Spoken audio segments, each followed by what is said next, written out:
عسى أن يكن خيرا منهن. کۆمەڵی دادگەری کوردستان وەک هێزێکی ڕەسەن و هەڵگری پەیامی پیرۆزی ئیسلام لە 24 ساڵی تەمەنیدا هۆشیارکردنەوەی کۆمەلگا و پاراستنی بەها باڵاکانی بە ئەرچی هەمیشەی خۆی زانیوە.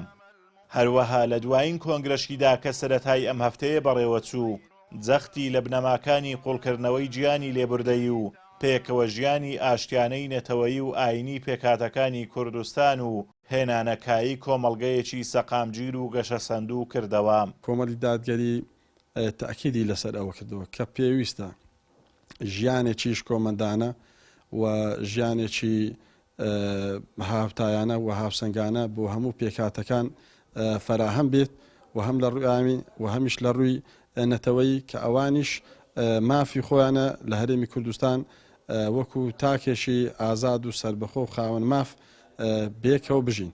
زەرورە وەکو کۆمەڵ لەدە ڕابردووش کاری لەسەر ئەوە کردوەکەوە ئەو بەها باڵا و بەرزانە ئیشیان لەسەر بکرێت بەهێز بکرێن لەناو کۆمەڵگە بمێننەوە گرنجیان پێ بدرێت لە داهاتوش بە هەمان شێوە کۆمەڵ وەکو هێزێکی ڕەسەنی هەڵقوڵاوی ناو ئەو کۆمەڵگەیە زەرورکە لەسەر ئەو بکەکەوە ئەو بەها باڵا بەرزانە ئەو ڕەوشتە جوانانە ئەو هەتا کولتوری ڕەسەن بە وەکو دەڵی گرنگی زیاتری پێ بدرێ زیاتر بەهێز بکرێن ناو کۆمەڵگە بە زیندوی بمێننەوە.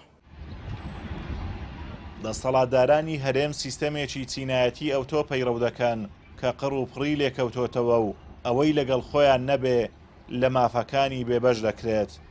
بەڵام کۆمەڵ کوردستان بەهی هەمووان دەزانێت و جەخت لە ژیانی ئازاد و شکۆمەندانە بۆ سەرجەم دانیشتوانی دەکاتەوە. کۆمەڵ ئەم هەرێمە وەکو یەک ماڵ سەیر ئەکات، وەکو دانیشتوانی هەرێمی کوردستان وەکو یەک خێزان سەیر ئەکات. چۆن خێزانێک ئەبینین لە ماڵێک ئەژیت هەمووان ماک و مافی خۆیان هەیە و دەبی بەهرەمەند بن لەو ماڵە لەو ژیانە. کۆمەڵ بە پێویستی زانی کە ئەبێت خەڵکانی هەرێمی کوردستان بە هەموو پێکاتەکانەوە ئەو خاک و نیشتیمان و سرد و سامان هەمووی ئەو خەڵکەیە هەموو تێدا بەشدارە، هەموو تێدا هاوبەشە.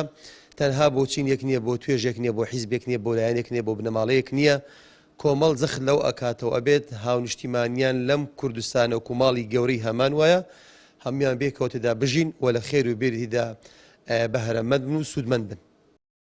کۆمەڵی دادگەری کوردستان لە ڕۆژانی 19 و 20 مانگی تەمووزی 2025 کۆنگرەی پێنجەمی خۆی لە شاری هەولێر و لە کەشێکی ئارام دابەست. ئەندامان و کادیرانی ئەو حیزبەش ئومێد دەخوازن ڕاستپاردەکانی کۆنگرا گۆڕانکاری ڕیشەی دروست بکەن، چونکە خەڵکی کوردستان پێویستیان بە هێزێکی ڕەسەنی وەکو کۆمەڵە.